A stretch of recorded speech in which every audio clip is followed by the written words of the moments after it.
చాలా మంది అంటారు మాట ఏంటంటే, దేవుడు మా పాపాలు క్షమించడని అనిపించింది, తర్వాత తిరిగి మాకు అపవాది జ్ఞాపకం చేస్తున్నాడు, తిరిగి కుంగిపోతున్నాం, తిరిగి మా మీద మాకు అసహ్యం వస్తుంది, చాలా విరక్తి వస్తుంది, అసలు మా మీద ఎందుకో ఈ ఆత్మీయ జీవితం ఒక విసుగైపోయిందయ్యా అని ఏడుస్తున్నావా? నీతిమంతుడు లేడు, ఒక్కడు కూడా లేడు, ఏ భేదం లేదు, అందరూ పాపం చేసి దేవుడి నుంచి మహిమను పొందలేకపోతున్నారు. అవునయ్యా, ఇది పరిస్థితి. తీర్పు నిలబడితే ఏ శరీరుడు కూడా దేవుని నిలబడలేడు, ఎందుకంటే నీతిమంతుడు లేడు, ఒక్కడు కూడా లేడు కదా. మరి మన పరిస్థితి ఏంటి? ఒక్కసారి కన్ను మూస్తే ఒక్కసారి ప్రియ సహోదరి ఆలోచించు, సహోదరుడు ఆలోచించు. ఇది మన దుస్థితి. నరుడు దేవుని దృష్టికి ఎట్లు నిర్దోషి అగును? ఎందుకు ఏ ముఖం పెట్టుకొని దేవుని నిలబడతావు దేవుని ముందు అని అపవాది నిన్ను ఒకవేళ సత్యం తెలియకుండా బంధకాలకు నెట్టేస్తున్నట్లయితే, అవును నీకు 1000 ప్రశ్నలకు జవాబు లేకపోవచ్చు, ఒకటే జవాబు ఉంది. ఏంటా జవాబు? ఆ దినములో యూదా వారు రక్షింపబడుదురు, యెరూషలేము నివాసులు సురక్షితముగా నివసింతురు. అక్కడ రాయబడిన అద్భుతమైన మాట, యెహోవాయే మనకు నీతి అని యెరూషలేమునకు పేరు పెట్టబడు.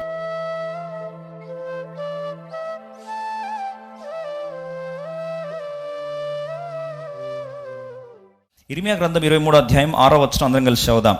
అతని దినములలో యూదా రక్షణ నందును, ఇశ్రాయేలు నిర్భయముగా నివసించును, యెహోవా మనకు నీతి అని అతనికి పేరు పెట్టుదురు. ద లార్డ్ అవర్ రైచియస్నెస్, యెహోవా మనకు నీతి అని అతనికి పేరు పెట్టుదురు. ఈ వాక్యాన్ని చూపించినప్పుడు ఏంటి ప్రభువా, దీని అర్థం ఏంటి? నీ బిడ్డలతో ఎందుకు ఈ వచనాన్ని జ్ఞాపకం చేయాలని ఆశపడుతున్నావు అన్నప్పుడు, ఆయన పేరు, మనం ఆరాధించే దేవుని యొక్క పేరు మనం తెలుసుకోకపోతే, ఆ పేరులోని శక్తి అర్థం చేసుకోకపోతే చాలాసార్లు క్రైస్తవ జీవితం కుంటిపడిపోతుంది. అందుకొరకు అపోస్తల కార్యం 3వ అధ్యాయాన్ని దేవుడు జ్ఞాపకం చేస్తుండగా ఆ ఒక సత్యాన్ని జ్ఞాపకం చేసి ముందుకెళ్ళాలని ఆశపడుతున్నాను. అపోస్తల కార్యం 3వ అధ్యాయం. అపోస్తల కార్యం 3వ అధ్యాయం మొదటి 2 వచనాలు. పగలు 3 గంటలకు ప్రార్థన కాలమున పేతురును యోహానును దేవాలయంకి ఎక్కి వెళ్ళుచుండగా, పుట్టినది మొదలుకొని, బాగా వినండి, పుట్టినది మొదలుకొని కుంటివాడైన యొక్క మనుషుడు మోసుకొని పోబడుచుండెను. ఇక్కడ కుంటివాని యొక్క పరిస్థితి మనం చూస్తే, పుట్టింది మొదలుకొని వాడిని ఎవరు ప్రజలు మోసుకొని వస్తున్నారు, వాడంతటి వాడు నడలేకపోతున్నాడు. ఆ కుంటివాని పరిస్థితి ఏంటంటే, ఎవరు కూడా వానికి నడిపించే భద్రతను లేదా నడిపించడానికి కొరకు ఎవరు కూడా పూనుకోలేని పరిస్థితి. మానవరీతిగా ఆ వ్యక్తికి ఎవరు కూడా విడుదల దయచేయలేని పరిస్థితి. ఆ కుంటివాన్ని తీసుకొచ్చి ఏం చేస్తున్నారు?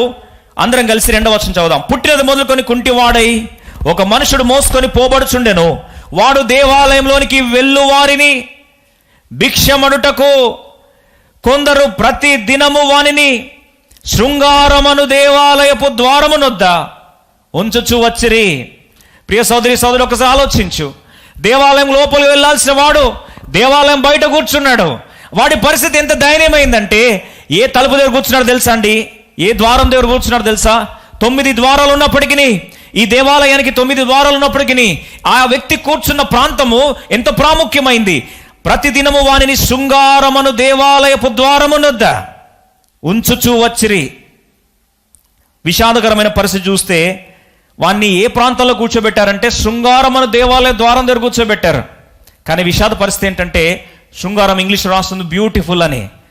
ఆ వ్యక్తి కూర్చున్న ప్రాంతము బ్యూటిఫుల్ అని రాస్తుంది, కానీ ఆయన జీవితంలో ఏది కూడా బ్యూటిఫుల్గా జరగట్లేదు. ఎందుకంటారండి? ఆనందించాల్సిన వాడు కన్నీటి పర్యంతమై కూర్చున్నాడు. దేవాలయం లోపల ఉండి ఆరాధించాల్సిన వాడు దేవాలయము ద్వారము దగ్గర కూర్చున్నాడు. కనీసం బయట లేడండి, ద్వారం దగ్గర కూర్చున్నాడు. భిక్షాటన చేస్తూ ఉన్నాడు, కుంటివాడై ఉన్నాడు, ప్రజలవన్నీ మోసుకొని రావాల్సిన పరిస్థితి. ఈరోజు ఆలోచించినట్లయితే ఎందుకు క్రైస్తవ ప్రపంచం కుంటితనంలో ఉంది? మనము దేవుని మందిరం దాకా తీసుకొస్తారు, లింక్ నీ దాకా ఫార్వర్డ్ చేసి ఉండొచ్చు. కొన్నిసార్లు దేవుని సన్నిధిలోకి వస్తాం, మనకు ఆచారాలు తెలుసు, మనకు అన్నీ తెలుసు, ఏ పాట పాడాలో తెలుసు, ఎలా దేవుని ఆరాధించాలో చెప్పుడు మాటలు విన్నాం, కానీ మన జీవితంలో నిజమైన విడుదల మనం పొందలేదు. ఈరోజు అలాంటి పరిస్థితులు ఉన్నావా? నిజమైన ఆరాధన ఇవ్వలేని పరిస్థితులు ఉన్నావా? ఈరోజు శృంగారం అనే దేవాలయపు ద్వారం దగ్గర కూర్చొని అంత అందంగా ఉంది లేని భ్రమపడుతూ కూర్చున్నావు, కానీ జీవితంలో ఎవరన్నా నన్ను ఆదుకుంటే బాగుండు, ఎవరన్నా నాకు మేలు చేస్తే బాగుండు, ఎవరన్నా నాకు పరిష్కారం ఇస్తే బాగుండని భిక్షాటన చేస్తున్న పరిస్థితులు ఉన్నావా? ఈరోజు ప్రభు జ్ఞాపకం చేస్తూ అంటున్నాడు, వారిద్దరి దగ్గర దేవుడు తన దాసులు పంపించాడు. ఆ దైవజనులు ఏమని ప్రకటిస్తున్నారు? నిజమైన కాపర్లు ఏం ప్రకటించాలి? ఈరోజు నిజమైన దేవుని సేవకులు ఏం ప్రకటించాలి?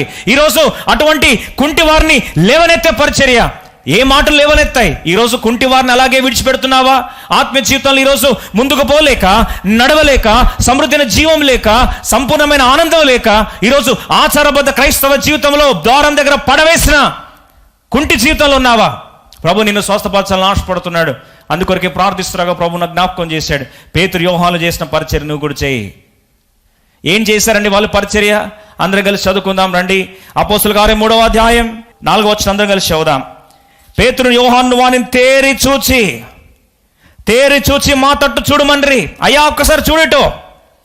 అంతమందిలో నుండి ఈ భిక్షగాడు కళ్ళు పేతురు యోహానుల వైపు చూస్తున్నారు. మరి చూస్తుంటే వాళ్ళు ఏమి ఇచ్చారు? పేతురు యోహానులు 6వ వచనం అందరం కలిసి చదువుదాం. చాలా ప్రాముఖ్యమైన సత్యం.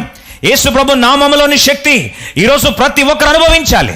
అందుకొరకే దేవుని దాసునిగా మరొకసారి ధైర్యంగా ఈ వాక్యాన్ని ప్రభు మాట్లాడిన పిమ్మట ధైర్యంగా మరొకసారి జ్ఞాపకం చేస్తున్నాను.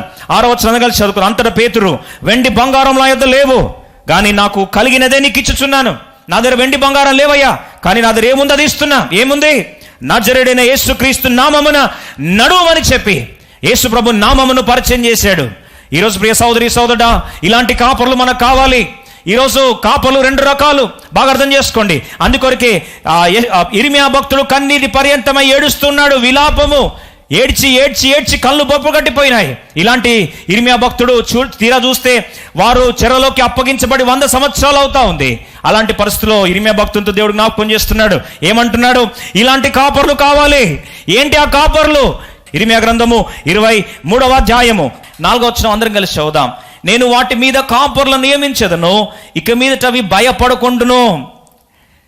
దేవుడు అంటున్నాడు, నేను ఇట్లాంటి కాపర్లు నియమిస్తాను. ఈ కాపర్లు ఏం చేస్తారు? గొర్రెల మందను భయంలో నుండి తొలగిస్తారు. నంబర్ 1 భయాన్ని తొలగిస్తారు. రెండవది బెదిరిపోకుండాను బెదురును తొలగిస్తారు. భయాన్ని తొలగిస్తారు, బెదురును తొలగిస్తారు. మూడవది వాటిలో ఒక్కటైనను తప్పిపోకుండాను వీరు నా గొర్రెలు మేపెదరు, ఇదే యెహోవా వాక్కు. ఇక గొర్రెల కాపర్లు గొర్రెలను ఏం చేస్తున్నారు? మేపుతున్నారు. ఎలా మేపుతున్నారు? వారికి సరైన భోజనాన్ని పెట్టి వారి భయాన్ని తొలగిస్తున్నారు. భయం చేత పీడించబడుతున్న ఆ గొర్రెల మందకు ఈ కాపర్లు సరైన మేతను పెట్టి ఆ భయం నుండి వారిని విడిపిస్తున్నారు. రెండవది బెదిరిపోకుండా బెదురును తొలగిస్తున్నారు.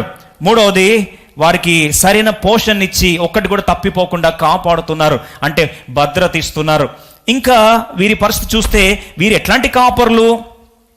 ఈ కాపర్లు పోషించే కాపర్లు, అంటే ఆ మేపేవారు, భోజనం పెట్టేవారు. మరి వీరికి విరుద్ధంగా ఎట్లాంటి కాపర్లు ఉన్నారు? మొదటి వచనం చూడండి. యెహోవా వాక్కు ఇదే, నా మందలో చేరిన గొర్రెలను నశింపజేయచ్చు, చెదరగొట్టు కాపర్లకు శ్రమ. కొందరు కాపర్లు ఉన్నారట, వాళ్ళు ఏం చేస్తారండి? చెదరగొడతారు. వారి పరిచర్యే వచ్చి చెదరగొట్టడం. చెదరగొట్టే కాపర్లను చూసి ప్రభు అంటున్నాడు, ఇలాంటి కాపర్లు ఉన్నారయ్యా, వారు మందని చెదరగొట్టే వాళ్ళు. అయినా సరే నేను ఇలాంటి కాపర్లు ఏమనెత్తాను? వారు గొర్రెలు చెదిరిపోకుండా కాపాడుకుంటారు, బెదిరిపోకుండా కాపాడుకుంటారు, భయపడుతున్నప్పుడు కాపాడుకుంటారు. మరి ఇలాంటి గొర్రెల కాపర్లు ఏం చేస్తారట? వాళ్ళు ఒకటే చెప్తారండి. పేతురు యోహాను లాగా వారు ఏం చేస్తారు? అద్భుతమైన సత్యం. అందరం కలిసి 5-6 వచనాలు 6వ వచనం చదువుకుందాం. ఈ గొర్రెల కాపర్లు ఏం చేస్తారంటే గొర్రెలకు, దేవుని మందకు ఈ మాటను జ్ఞాపకం చేస్తారు. ఈరోజు నేను కూడా దేవుని దాసునిగా, ఒక కాపరిగా ఈ పరిచర్యను దేవుని మాటకు అనుసరించి, ఆయన ఆజ్ఞకు విధేయత చూపించి ఇదే మాటను సంఘానికి జ్ఞాపకం చేస్తున్నాను. ఏంటా మాట? అందరం కలిసి 6వ వచనం చదువుకుందాం. ఇక్కడ పేతురు యోహానులు ఈ దేవుని యొక్క నామమును పరిచయం చేశారు. యేసు ప్రభు నజరేయుడైన యేసుక్రీస్తు నామము, ఆ నామాన్ని ఎందుకు విడుదల చేశారు? ఆ నామంలో ఏం శక్తి ఉంది? ఆ కూర్చున్నవాడు కుంటివాడిని చేయి పట్టుకున్నారు, పైకి లేవనెత్తారు, ఒకటే మాట అంటున్నారు, యేసు ప్రభు నామములో. ఈరోజు కూడా ప్రియ సోదరి సోదరుడా, కుంటివాడి వైపే ఉన్నావా? నడవలేకుండా ఉన్నావా? ఈరోజు దేవాలయంలోకి వెళ్ళలేని పరిస్థితులు ఉన్నావా? మందిరం దాకా వచ్చావు కానీ జీవం లేదు, ఆచారాలు ఉన్నాయి కానీ అనుభవం లేదు, అలవాట్లు ఉన్నాయి కానీ ఆశీర్వాదం లేదు, అయ్యో ఆచారాలు ఉన్నాయి కానీ సమృద్ధైన జీవం లేని పరిస్థితులు ఉన్నావా? ఈరోజు ఈ వాక్యం ద్వారా దేవుడు నేను తిరిగి ఆదరించి, ఏ విధంగా అయితే పేతురు యోహాను చేయిపట్టి లేపారో, లేపినప్పుడు వాడు దిగ్గున లేచి కీలమండలం నుంచి బలము పొంది వారు గంతులేస్తూ పరిగెత్తుతూ దేవుని ఆరాధిస్తూ దేవాలయంలోకి వెళ్ళి అయితే ఆరాధించారో, ఈరోజు అటు ఆరాధన ప్రభు నీ జీవితంలో తీసుకుని వచ్చినట్లు ఈరోజు ఇట్లాంటి కాపరిశ్వరాన్ని దేవుడు విడుదల చేస్తున్నాడు. ఏమంటున్నాడు గమనించండి. ఇర్మియా గ్రంథం 23వ అధ్యాయం అందరం కలిసి 5-6 వచనాలు ఒక నామాన్ని పరిచయం చేస్తారు ఈ కాపర్లు. ఏంటి ఆ పరిచర్య? 5-6 వచనం కలిసి చదువుకో. యెహోవా ఇలాగ ఆజ్ఞయించుచున్నాడు, రాబో దినములలో నేను దావీదునకు నీతి చిగురును పుట్టించెదను. ఏం చిగురండి? నీతి చిగురు. నీతి చిగురు పుట్టించెదను. ఎవరికి? దావీదుకి. దావీదు సంతానం నుంచి నీతి అనే చిగురు బయటకు వస్తుంది. ఏం చేస్తారు వీళ్ళు? అతడు రాజై పరిపాలన చేయను, అతడు వివేకముగా నడుచుకొనొచ్చు, కార్యము జరిగించును, భూమి మీద నీతి న్యాయములను జరిగించును. మరి నీతి న్యాయాలు జరిగించేవాడు ఏం చేస్తాను? 6వ వచనం అందరం కలిసి చదువుదామండి. All of us together. Jeremiah chapter 23 verse 6. We'll read all together prayerfully. అందరం కలిసి 6వ వచనం చదువుకుందాం. అతని దినములలో యూదా రక్షణ నొందును. ఆయన దినాల్లో రక్షణ వస్తుంది. ఇశ్రాయేలు నిర్భయముగా నివసించును. భయం అన్ని పటాపంచలవుతాయి. రెండవది, యెహోవా మనకు నీతి అని అతనికి పేరు పెట్టుదురు. యెహోవా మనకు నీతి.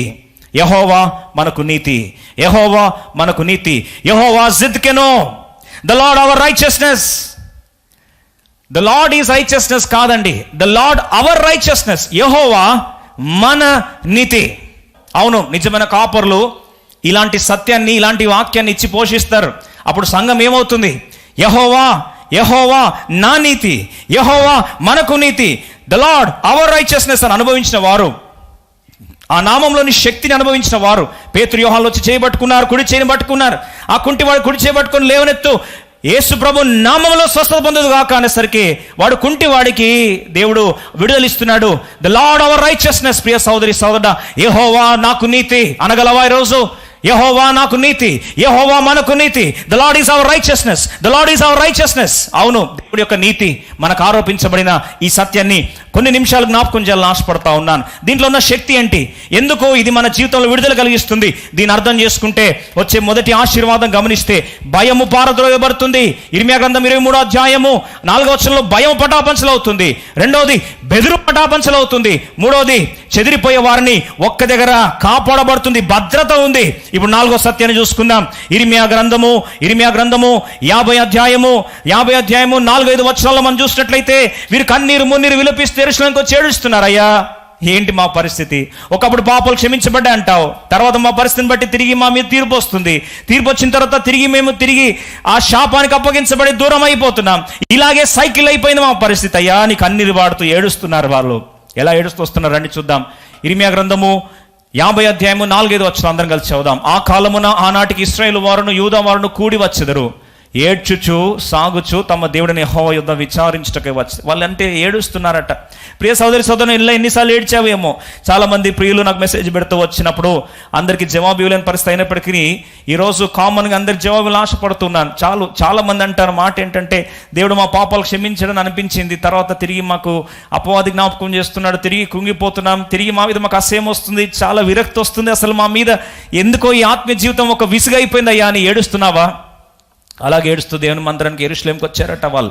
అప్పుడు ప్రభు జ్ఞాపకం చేస్తున్నాడు. 5వ వచనం చూడండి. ఇర్మియా గ్రంథము 50వ అధ్యాయం 5వ వచనం. ఎన్నటికి నీ మరవబడని నిత్య నిబంధన చేసుకొని, వారు నిత్య నిబంధన కావాలని వస్తున్నారు. అయ్యా, ఈ తాత్కాలిక నిబంధన మాకొద్దు. టైంపాస్ ఒక రోజు వచ్చి బాగా అయిపోయామనుకొని ఊడికల తీర్మానం చేసుకొని తర్వాత వెళ్ళిపోయి కృంగుదల వెళ్ళిపోయి వద్దు ప్రభు అని ఏడుస్తుండగా ప్రభు అంటున్నాడు, యెహోవాను కలుసుకొందుము రండని చెప్పుకొనొచ్చు సీయోను తట్టు అభిముఖులై అచ్చడికి వెళ్ళు మార్గము ఏదని అడుగుచు వచ్చెదరు. ఇదే యెహోవాకు. ఎక్కడయ్యా పరిష్కారం? ఎక్కడ దొరుకుతుంది మాకు? ఎక్కడయ్యా మాకు పరిష్కారం అని ఏడుస్తూ వస్తున్నారు వారు. వారిని చూసి ప్రభు అంటాడు, మీ కన్నీరు ఇంకా జవాబు దొరికింది. ఈ యొక్క దావీదు చిగురు పుట్టాడు. ఆ చిగురు నీతిని చిగురిస్తుంది. యెహోవా మనకు నీతిగా మార్చబడినప్పుడు అనుభూతి ఎలా మార్చబడుతుంది? ఇర్మియా గ్రంథం 50వ అధ్యాయం 20వ వచనం చూడండి. Jeremiah chapter 50 verse 20. ఇప్పుడు ఆ కాలమున ఆనాటికి ఇశ్రాయేలు దోషమును వెదికినను అది కనబడకుండును, యూదా పాపములు వెదికినను అవి దొరకవు, శేషింపజేసిన వారిని నేను క్షమించను. ఇదే యెహోవా వాకు. ఎత్తికి చూసి సరే పాపం కనిపించదట. అదేంటండి? యెరూషలేము పోతున్నప్పుడు ఏడ్చుకుంటూ వెళ్ళాం కదా, ఏంటయ్యా మా పరిస్థితి అని చెప్పి కన్నీరు గారుస్తున్నాం కదా. ఇప్పుడు ప్రభు అంటాడు, నేను యెహోవా నీతి జిద్కను, యెహోవా జిద్కెను. దేవుని యొక్క నీతి యెషయి చిగురుగా, యేసు ప్రభు వారిగా ఆ నీతిని ఎప్పుడైతే కార్యము చేయబోతున్నానో, ఈరోజు కార్యం జరిగినప్పుడు ఏమవుతుందంటే, వారు పాపాన్ని ఎత్తి వెతికినా సరే దొరకదు. నిందిద్దామని చెప్పి లెన్స్ పెట్టి భూతదలు పెట్టి వెతికినా సరే వారి పాపములు, యూదా పాపములు వెతికినను అవి దొరకవు. వెతికినా అవి దొరకవు. దోషం వెతికిన అవి కనబడవు. మన పరిస్థితి ఎలాంటిదండి? మనం చేసిన నేర చరిత్ర అంతా జన్మతః పాపం నుండి కర్మ పాపం వరకు జన్మించినప్పటి నుంచి అన్ని రకముల పాపము ఒక్కసారి ఎవిడెన్స్తో పాటు పరిచయం చేసినప్పుడు లిస్ట్ ఓపెన్ చేస్తూ ఉంటే, రీసెంట్గా బ్రదర్ అన్నాడు, ఒక యవనస్తుడు సహోదరుడు నాతో షేర్ చేసుకుంటున్నాడు, అన్న నేను దేవుని మీద విరక్తి వచ్చేసిందన్న నాకు అని. నేను ఎందుకు విరక్తి వచ్చింది అని, అన్న లాస్ట్ సండే ఒక వాక్యం విన్నాను. ఏం వాక్యం విన్నామని, ఒక సేవకుడు వచ్చాడన్న మా చర్చికి, ఒకటే మాట అన్నాడు, నీ పాపం అక్కడ రాస్తుంది, ఇక్కడ రాస్తుంది, అక్కడ రాస్తుంది, ఇక్కడ రాస్తుంది, లిస్ట్ మొత్తం చెప్పాడు. అంటే నేను అన్నాను, అవునా ఎక్కడెక్కడ రాస్తుంది అంటే ఆల్మోస్ట్ 10 ప్లేసెస్ చూపించాడన్న. సంతోషం, మంచిదే.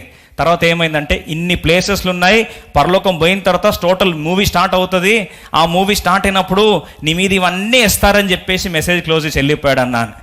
అప్పుడు నాకు అనిపించింది, అయ్యో సగం మాత్రమే చెప్పాడు, దాని తర్వాత చెప్పలేదా ఏంది అని. చెప్పలేదన్న, నాకు విరక్తి వచ్చింది, నాకు మన దేవుడు వద్దు. ఏంటి పరిస్థితి అంటే, నేను బాగాలేను, నా మీద నాకు దోషారోపణ అవుతా ఉంది, ఇంకా అన్ని ప్లేస్లో రాసుంటే అది పరలోకం ఎందుకు అవుతుందన్న, నరకానికి పోతా నేను అన్నాడు. నరకమే పెట్టినేమో కదా, అక్కడ ఏమో రాసి ఉండలేదు కదా, అందరితో పాటు నేను ఇక్కడ పోతాను. నేను పాపం ఫ్రస్ట్రేషన్లో మాట్లాడుతాం, తమ్ముడు బాధపడకు, వాక్యం సరిగిను వాళ్ళు వాస్తవంగా ఆలోచిస్తాను. మనకు వ్యతిరేకంగా ఎవిడెన్స్ అన్నీ ఉన్నాయి, ఆధారాలు ఉన్నాయి. జనరల్గా కేసు కొట్టేయాలంటే ల్యాక్ ఆఫ్ ఎవిడెన్స్ అని చెప్పి ఒక సాకు పెట్టి ఎవిడెన్స్ దొరకలేదని కేసు కొట్టేస్తారు. ఇప్పుడు ఆలోచిస్తే ఎవిడెన్స్ కొట్టే ఛాన్స్ లేదు, ఎందుకంటే ఎవిడెన్స్కి కావాల్సిన అన్ని ఆధారాలు ఉన్నాయి. ఆదాము యొక్క అవిధేయత ఆధారం ఉంది, జన్మపాపంలో ఉన్నదానికి ఆధారం ఉంది, మన అవిధేయత స్వభావానికి ఆధారం ఉంది, మన యొక్క కర్మ పాపాలన్నీ కూడా ఆధారం ఉంది. మనస్సాక్షిని ఆధారంగా పెట్టాడు దేవుడు. మరి ఈ రకంగా మనస్సాక్షి ఆధారంగా నిలబడి అయ్యో దోషారోపణ చేస్తూ ఉన్న పరిస్థితిలో మన మీద నేరారోపణ చేస్తున్నప్పుడు మన వ్యతిరేకంగా వకీలు ఉన్నాడు, ఆయనేమో మన మీద నేరారోపణ చేస్తూ ఉన్నాడు. ఇట్లాంటి పరిస్థితిలో ఏంటయ్యా నా పరిస్థితి అన్నప్పుడు ఒకే మాట ప్రభు జ్ఞాపకం చేస్తున్నాడు. అవును మనొచ్చు, నేనేం తప్పు చేయలేదు కదా, నేను పవిత్రంగా జీవించాను కదా, మరి ఏ విధంగా నేను నీతిమంతుడిగా తీర్చబడగలను? అవును, మనం కొన్నిసార్లు ఆలోచిస్తుంటాం, అమ్మో నేను అది కాదండి, ఎందుకంటే నిలబడితే దేవుని తీర్పు ముందు ఎలా నిలబడాలి, how can I stand before him, అమ్మాయిని చూసి అడుగుతూ ఉంటే నాకు భయం అవుతుంది కదా అని. మరి ఆలోచించి, అవును బైబిల్ రాస్తూ నీతిమంతుడు లేడు, ఒక్కడు కూడా లేడు, ఏ భేదం లేదు, అందరూ పాపం చేసి దేవుడి నుంచి మహిమను పొందలేకపోతున్నారు. అవును, మహిమను కోల్పోయినప్పుడు మానవుడు హద్దులు గలవాడు, దేవుడు హద్దులు లేనివాడు. మరి ఇన్ఫైనైట్ గాడ్ యొక్క నీతిని ఫైనైట్ మానవుడు ఏ రకంగా చేరగలడు? మరి ఈ రకంగా ఆలోచిస్తే మనల్ని మనం కాపాడుకోవడానికి మన డిఫెన్స్ లాయర్ ఏ విధంగా ముందుకు రావాలి? ఆలోచించండి, లాయర్ ఎవరు లేరండి. మనల్ని రేపు కారణం అడుగుతారు, చెప్పండి అయ్యా నీ చేసావా లేదా, చెప్పు నిన్ను నువ్వు డిఫెండ్ చేసుకుంటావా అని ఖచ్చితంగా కోర్టులో మనకు అవకాశం ఇస్తారు. అయితే యోబు భక్తుడు అంటాడు, యోబు గ్రంథం 9వ అధ్యాయం 2-3 వచనాల్లో యోబు భక్తుడు అంటాడు వాస్తవమే, అవునయ్యా ఇది పరిస్థితి. తీర్పు నిలబడితే ఏ శరీరుడు కూడా దేవుని నిలబడలేడు, ఎందుకంటే నీతిమంతుడు లేడు, ఒక్కడు కూడా లేడు కదా. మరి మన పరిస్థితి ఏంటి? ఒక్కసారి కన్ను మూస్తే ఒకసారి ప్రియ సహోదరి ఆలోచించు, సహోదరుడు ఆలోచించు, ఇది మన దుస్థితి. వాస్తవమే, ఆ సంగతి అంతేయు నేను ఎరుగుదును, అదంతా నాకు తెలుసయ్యా. నరుడు దేవుని దృష్టికి ఎట్లు నిర్దోషి అగును? How can a man be just before God? ఇంత పరిశుద్ధమైన దేవుని ముందు మానవుడు నిర్దోషిగా ఎలా ఉంటాడయ్యా? How can it be possible? మనిషి యొక్క నీతి క్రియలు మనం ఎన్ని చేసినా సరే, 1,00,000 కాదండి, 1,000,000 నీతి క్రియలు చేయని, ఇవన్నీ చేసినా సరే బైబిల్లో రాస్తుంది. యెషయా గ్రంథం 64వ అధ్యాయం 6వ వచనం, 64:6, మేమందరం అపవిత్రులం వంటి వారమైతిమి, నీతి క్రియలన్నీ, మానవుని యొక్క నీతి క్రియలన్నీ మురికి గుడ్డ వలె ఎలా ఉన్నాయంటండి? మురికి గుడ్డల్లాగా ఉన్నాయంట. ఇప్పుడు మురికి గుడ్డలు ఎలా పరిష్కారం పొందాలయ్యా? నీతి క్రియల 100 తప్పులు చేస్తే 101 మేలుకి మంచి క్రియలు చేయి, సమస్య పోతాయని. విషాదం ఏంటంటే ఆలోచించండి, పాయిజన్ ఎంత తక్కువైనా ఎంత ఎక్కువైనా 0.01% అయినా నీళ్ళలో ఒకవేళ పాయిజన్ ఒకవేళ నాట్ 1% కలిపి డైల్యూట్ చేసి వేస్తే అది పాయిజనే అవుతుంది, కానీ దాంట్లో పరిష్కారం ఏమీ ఉండదండి. విషాదం ఏంటంటే ఈ పరిస్థితిలో మనిషి ఏ విధంగా నీతిమంతుడో తీర్చబడగలడు? ధర్మ కార్యాలు ఏమో నీతిమంతులు చేస్తాయా? రోమిల రాష్ట్రపత్రిక 3వ అధ్యాయం 20వ వచనం చూస్తాం. బుక్ ఆఫ్ రోమన్స్ చాప్టర్ 3:20, రోమా 3:20 ఏమని రాస్తుంది? ఒక్కసారి చూడండి. ఆఖరిగా ఈ స్థితి దాకా ఒకవేళ వెళ్ళినట్లయితే ఆలోచించండి. ఏలైనగా ధర్మశాస్త్ర సంబంధమైన క్రియల మూలముగా ఏ మనుషుడును ఆయన ఎదుట నీతిమంతుడని తీర్చబడడు. ధర్మశాస్త్ర క్రియల ద్వారా ఏ మనిషి కూడా నీతిమంతులుగా తీర్చబడలేడు, ఇంపాసిబుల్. మరి పరిష్కారం ఏంటి? ఓడిపోయాడా మానవుడు? ఇప్పుడు కోర్టులో ముద్దాయిగా నిలబడాల్సిందేనా మన పరిస్థితి? మనకంటూ డిఫెన్స్గా ఎటువంటి కారణం లేదా? ఎందుకు నీ మీద శిక్ష వేయొద్దు ఒక్క కారణం చెప్పంటే మన దగ్గర ఏమీ లేని పరిస్థితిలో ఈరోజు ఒక ఆయుధాన్ని దేవుడు మనకి ఇస్తున్నాడయ్యా. సోదరుడా, అపవాది నీ మీద అంటున్నాడా? ఎందుకు నువ్వు శిక్షకు అర్హుడు కావో, ఎందుకు ఏ ముఖం పెట్టుకొని దేవుని నిలబడతావు దేవుని ముందు అని అపవాది నిన్ను ఒకవేళ సత్యం తెలియకుండా బంధకాలకు నెట్టేస్తున్నట్లయితే ఈరోజు ఒకే ఒక్క పరిష్కారాన్ని, అవును నీకు 1000 ప్రశ్నలకు జవాబు లేకపోవచ్చు, ఒకటే జవాబు ఉంది. ఏంటా జవాబు? యెహోవాయే మనకు నీతి, ఆయనే నా నీతి. అందుకొరకే బిలాం భక్తుడు సంఖ్యాకాండం 23వ అధ్యాయం 10వ వచనం అంటాడు, అయ్యో నేను మరణిస్తే, ఒకసారి నేను చనిపోతే నా పరిస్థితి ఏంటయ్యా? ఆలోచించి ప్రియ సోదరి సోదరుడా, ఈరోజు కన్ను మూస్తే ఏంటి మన పరిస్థితి? యాకోబు రేణులలో ఎవరు లెక్కించెదరు? ఇశ్రాయేలు 4వ పాలును ఎవరు లెక్క పెట్టగలరు? నీతిమంతుల మరణము వంటి మరణము నాకు లభించును గాక, అంత్యదేశ వారి అంతము కంటే దగును గాక అని ఏడుస్తూ అంటున్నాడు. అయ్యా నీతిమంతుల మరణం కావాలి. ఎందుకు? నీతిమంతుని మరణము సామెతలు 14వ అధ్యాయం 32వ వచనం రాస్తుంది. సామెతలు 14:32, Proverbs chapter 14 verse 32. నీతిమంతుని మరణం ఎందుకు కోరుచున్నాడంటే, అపాయం రాగా భక్తిహీనుడు నశించును, మరణకాలమందు నీతిమంతునికి ఆశ్రయము కలదు. అయ్యా నా ఆశ ఒకటే, ఎందుకంటే మరణకాలమందు నీతిమంతునికి ఏముంది? ఆశ్రయం ఉంది. నేను నీతిమంతునిలాగా చావాలనుంది. అయితే ఈరోజు ప్రభు జ్ఞాపకం చేస్తుంటున్నాడు, అయ్యా నిన్ను కాపాడుకోవడానికి 1000 మాటలకు జవాబు దొరకకపోయినా, యోబో 1000 ప్రశ్నలు దేవుడు అడిగినప్పుడు జవాబు దొరకపోయినా ఒక్క ఆన్సర్ చాలు, స్టోరీ మొత్తం కథ అడ్డం తిరుగుతుంది. ఓడిపోతున్న విశ్వాసాన్ని గెలిపించేది ఒక్క మాట, భయపడుతున్న సంఘాన్ని గెలిపించేది ఒక్క మాట, బెదిరిపోతున్న సంఘాన్ని గెలిపించేది ఒక్క మాట, భయాందోళన వాతావరణంలో నెట్టేసిన వారికి పరిష్కారంగా దేవుడు ఒక్క మాట చెప్తున్నాడు. అభద్రత భావంలో మునిగిపోయిన వారికి ఒక్క మాట. ఈ మాట మొత్తము కోర్ట్ సీన్ అంతటిని మన భాషలో రివర్స్ చేసే ఒక్క మాట. ఏంటి ఆ మాట అంటే చూడండి, గమనించండి. 2 కొరింథీ 5వ అధ్యాయం 21వ వచనం. 2 Corinthians chapter 5 verse 21. 2 Corinthians 5:21. ఎందుకనగా మనం ఆయన యందు దేవుని నీతి అగున్నట్లు పాపం ఎరుగని ఆయనను మన కోసము పాపముగా చేసెను. మనం దేవుని నీతి కావాలి అంటే, యెహోవాయే మన నీతి కావాలి అంటే, పాపం ఎరుగని యేసు ప్రభువారు మన కొరకు పాపముగా చేయబడాలి. ఇంకో మాటలో చెప్పాలంటే, మనకు బదులు ఇంకొక వ్యక్తి బోన్లో నిలబడాలి, మనకు బదులు ఇంకో వ్యక్తి ఉరికంబం ఎక్కాలి. ఆయన యేసు ప్రభువారు అన్నాడు, దావీదు చిగురు అన్నాడు, మీరు భయపడద్దు, నేను వెళ్తున్నానని చెప్పి దావీదు చిగురు యెహోవాయే మన నీతి అయిన దేవుడు, మనము నీతిమంతులు తీర్చిపట్టుకు ఆయన పాపముగా చేయబడి కలవరిశిలకు ఎక్కాడు.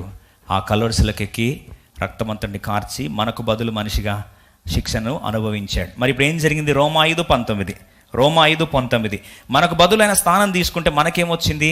బాగా గమనించండి. ఒక్క మనిషి ద్వారా పాపం వచ్చింది అంటాం కదా, బాగా అర్థం చేసుకోండి. ఒక్క మనిషి ద్వారా లోకమంతటికి పాపం వస్తే మరి ఒక్క వ్యక్తి ద్వారా లోకమంతటికి ఏం రావాలి? విశ్వాసం ద్వారా నీతి రావాలి. ఏలైనగా ఒక్క మనిషిని అవిధేయత వలన అనేకులు పాపులుగా ఎలా మార్చబడిరో, ఆదాం పాపం చేస్తే అందరు ఎలా వచ్చిందండి? ఎక్కడో కోవిడ్ వస్తే మాకంతా ఎలా వస్తుందంటే వస్తుంది కదా, స్ప్రెడ్ అవుతుంది కదా. మరి ఆదాము ఒక్క మనుషుని అవిధేయత ద్వారా అనేకులు పాపులుగా ఎలా చేయబడిరో, అలాగే ఒక్కని విధేయత ద్వారా, యేసు ప్రభు విధేయత ద్వారా, దావీదు చిగురు యొక్క నీతి చిగురైన యేసు ప్రభు యొక్క విధేయత ద్వారా అనేకులు నీతిమంతులుగా చేయబడదురు. చాలండి. అందుకొరకే ప్రభుని నీతిమంతులు తీర్చబడిన వారిని ఏం చేస్తారంట? రోమా 8:30, ఎవరిని ఎందరు నీతిమంతులుగా తీర్చనో వారిని ఏం చేస్తారంటండి? మహిమా పాత్రులుగా గణపరచబడాలని దేవుడు ఇష్టపడుతున్నాడు. నీతిమంతులు తీర్చను, ఎవరిని నీతిమంతులు తీర్చనో వారిని మహిమపరచను. ఒకరోజు తీర్పు నిలబడ్డప్పుడు ఒకటే మన డిఫెన్స్ అండి. ఈరోజు మాట మనం గుర్తుపెట్టుకుందాం అందరం. రేపు అపవాది నిలబడి లేదా నేరారోపణ చేయబడుతూ, ఏంటి నీ పరిస్థితి? నీ మీద ఇన్ని ఉన్నాయి కదా, ఏంది నీ పరిస్థితి ఇంత ఘోరంగా ఉంది, అట్లాంటి పాపం చేస్తావు, ఇలాంటి ఇన్ని రకాలుగా ఒక దుమ్మెత్తి పోస్తే ఒకే మాట, యెహోవా జిద్కెను, యెహోవా మనకు నీతి, యెహోవా అయినా నీతి. ఏం చేస్తావు చేసుకోపో. ఒక్క మాటట గొర్రెలు భయపడుతుంటే ఏం చేస్తుందండి? గొర్రెల్ని అబ్బా నాకెంత మంచిగా అనిపించిందంట మాట వింటుంటే. ఈ కాపర్లు బోధిస్తే గొర్రెలు ఏమవుతాయంటండి? ధైర్యం తెచ్చుకుంటాయంట. గొర్రెలు ఏమవుతాయండి? బెదురు తొలగిపోయి స్థిరంగా నిలబడతాయంట. గొర్రెలు ఏమవుతాయండి? సంతోషిస్తాయంట. భాషాను కర్మేలు పర్వతం మీద సమృద్ధిని అనుభవిస్తాయంట. ఈరోజు సమృద్ధి పెట్టే బోధకులా, లేకపోతే ఉన్న ఆహారాన్ని చెదరగొట్టే బోధకులుగా? నువ్వు ఆల్రెడీ భరించలేక చచ్చిపోతుంటే మళ్ళీ పైనుంచి వచ్చి నువ్వు ఇట్లాంటోడివి, నువ్వు అట్లాంటోడివి, నీకు ఇది నాది, నీ బతుకు బాగుందా, ఇదా? ఎప్పుడు ఇదేనా అండి? అరే కుంటోడు ఆల్రెడీ లేవలేక వస్తున్నాడండి శృంగారం దేవాలయంగా, చాతనైతే చేయి పట్టుకొని తీసుకెళ్ళి ఎక్కడ తీసుకెళ్ళాలి? మందిరంలోకి తీసుకెళ్ళు, తీసుకోబో. నువ్వు కుంటాడివి, నీ బతికింతే, ఇంక ఇంతే, ఎప్పుడు బాగుపడతావురా నువ్వు అని దెప్పిపొడిచే మాటలు మాట్లాడడము కాదండి. పేతురు యోహాన్లో పరిచయం చేస్తామా? వాళ్ళు చూడండి ఏం చేస్తారు. నిజంగా ఈరోజు అట్లాంటి దైవజనులు కావాలి. నేను అట్టి దైవజనుడికి పరిచయం చేస్తున్నందుకు ధన్యుడిగా భావిస్తున్నాను. You have to build the church, you have to protect the people from getting scattered. రండి అపోస్తుల కార్యం 3వ అధ్యాయం చదువుకొని ప్రభుని ఆరాధిస్తాం. అపోస్తుల కార్యం 3వ అధ్యాయం చూడండి. వీళ్ళు ఏం చేస్తున్నారు? 5వ వచనం, వారి యొద్ద ఏమైనా దొరుకునని కనిపెట్టి వారి యందు లక్ష్యం ఉంచి అంతటా పేతురు, వెండి బంగారం నా యొద్ద లేవు కానీ నాకు కలిగినకి ఇచ్చున్న అతడు యేసుక్రీస్తు నామమున అడుగుమని చెప్పి ఏం చేస్తున్నారు? 7వ వచనం చూడండి. యేసుప్రభు నామాన్ని పరిచయం చేస్తారు. ఏం చేస్తున్నారు? వాడి కుడి చెయ్యి పట్టుకొని లేవనెత్తను. చెయ్యి పట్టుకొని లేవనెత్తున్నారండి. వెంటనే వాని పాదములకు చీలమండలం బలం ఉందని లేపుతా ఉంటే పాదాల బలం వస్తుంది, కాళ్ళలో బలం వస్తుంది, శక్తి వచ్చేస్తుందండి. వచ్చేసి ఏం చేస్తుంది? 8వ వచనం చూడండి. వాడు దిగ్గున లేచి నిలిచి నడిచెను, నడుచుచు గంతులు వేయచ్చు. చూడండి, నడుస్తున్నాడు, గంతులు వేస్తున్నాడు, దేవుని స్తుతించుచు వారితో కూడా దేవాలయంలోకి వెళ్ళాడు. ఎక్కడికి వెళ్ళాడండి? వారితో పాటు దేవాలయంకి వెళ్ళాడు. లేకపోతే మందిరం అక్కడే కార్నర్ గేట్ దగ్గరనే ఎన్ని సంవత్సరాలైనా ఆడే. ఎప్పుడు ఒకలాంటి బంధకాలు, చిన్న పాపం, ఏదో అయిపోయిందండి నా పరిస్థితి ఇంతే అండి. ఎందుకు చెప్తున్నా ఈ మాట అంటే, అనుదిన బంధకాల కొరకు కాదండి క్రైస్తవ పరిచర్య సువార్తను దేవుడు కలర్సులో అప్పగించుకుంది. సమృద్ధి అయిన జీవం రావాలి, లైఫ్ అబండెన్స్, సమృద్ధి అయిన జీవం. ఈరోజు ఆ జీవాన్ని ఇవ్వడానికి దేవుడింటి త్యాగాన్ని చేస్తే దయచేసి ఆ త్యాగాన్ని అవమానించొద్దు. క్రియల ద్వారా ఒకళ్ళ రక్షణ వస్తే దేవుని కృపాకార్యానికి విలువే లేదు. ఈరోజు కలవరిశిలో నిలబడ్డప్పుడు, తీర్పు నిలబడ్డప్పుడు ఏంటయ్యా నేను అయ్యో ఆ తప్పు చేసుకొని దేవుని మీద ఎలా నిలబడాలి అంటే, ప్రభు ఒకటే మాట, యెహోవా మనకు నీతి, the Lord our righteousness, Jehovah జిద్కెను. అందుకొరకు కీర్తన 7:17లో మార్టిన్ లూథర్ గారు ప్రొటెస్టెంట్ ఉద్యమానికి స్థాపించిన, పురుడు పోసిన వాడు, ఆయనకి నచ్చని వచనం ఇది. కీర్తన 7:17, యెహోవా న్యాయము విధించువాడని నేను ఆయన కృతజ్ఞతతో చెల్లించేదను, సర్వోన్నత యెహోవా నామం కీర్తించేదను. న్యాయం విధించేవాడని కృతజ్ఞత చెల్లిస్తానసరికి బాగా మంట వచ్చిందండి మార్టిన్ లూథర్కి. న్యాయాన్ని విధిస్తారంటే ఏముంది?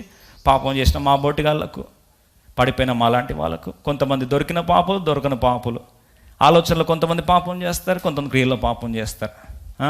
అది ఆలోచన అయినా క్రియలైనా సరే దేవుని ఎదుట పాపమే. కానీ ఈరోజు పరిస్థితి ఏంటంటే, ఈరోజు నా పరిస్థితి, దేవుడు న్యాయం విధించే దేవుడు అంటే నేను ఎందుకు ఆరాధించాలి? న్యాయం విధించే దేవుడు అంటే నాలాంటి వాళ్ళని తొక్కేస్తాడా? నాలాంటి వాళ్ళకి తీర్పుకు అప్పగిస్తాడా? Lord, I will praise the Lord according to his righteousness. ఆయన నీతిని బట్టి నేను ఎలా ఆరాధించాలయ్యా? నీవు నీతిని బట్టి, మరి మేము దుర్నీతిమంతులం కదా, శిక్షకు అర్హులం కదా అని చాలా వచనాన్ని ద్వేషించేవాడు. అయితే దేవుడు తనతో మాట్లాడుతూ వచ్చాడు. ఇర్మీయా గ్రంథం 23వ అధ్యాయం 6వ వచనం ద్వారా వివిధ రచనలు వాక్యం విన్నాం కదా. ఇవన్నీ మాట్లాడిన తర్వాత దేవుడు యెహోవా మనకు నీతి, ఆయన మూలముగా, విశ్వాసం మూలముగా, ఆయన పాపముగా చేయబడడం ద్వారా ఆయన నీతిమంతులుగా మనం తీర్చడానికై కలర్సులలో యేసుప్రభువారు ఆరోపించబడిన నీతి, నా బదులు తీసుకున్న స్థానము, ఇవన్నీ ఆలోచించి ఆయన నీతి మనకు ఆరోపించబడిగా ఈరోజు నీతి అనే పై వస్త్రం చేత నన్ను అభిషేకించాడు దేవుడు అని జ్ఞాపకం చేసుకున్నప్పుడు ఏ వచనాన్ని అయితే ద్వేషించాడో అదే వచనం ఆయన ఫేవరెట్ వర్స్ అయిపోయిందట. ఎందుకు తెలుసా అండి? దేవుడు ఆయన నీతి నాకు ఆరోపిస్తే ఇంకా నాకు ఏం కావాలా? ఎప్పుడు కన్ను మూసినా సరే యెహోవా నా నీతి, యెహోవా మనకు నీతి, ఇంకేం కావాలండి? 100 ఎక్స్ప్లెనేషన్ ఇవ్వాల్సిన అవసరం లే. వచ్చి వకీల్ సాబ్ వచ్చి అన్ని మాటలు మాట్లాడాల్సిన అవసరం లే. మనమే వాదించుకోవచ్చు ఏమని, యెహోవా మనకు నీతి, అంతే, ఒక్క మాట చాలు. లార్డ్ అవర్ రైచియస్నెస్, జెహోవా జిద్కెన్, అంతే, ఆయన నీతి నాకు ఆరోపించబడింది.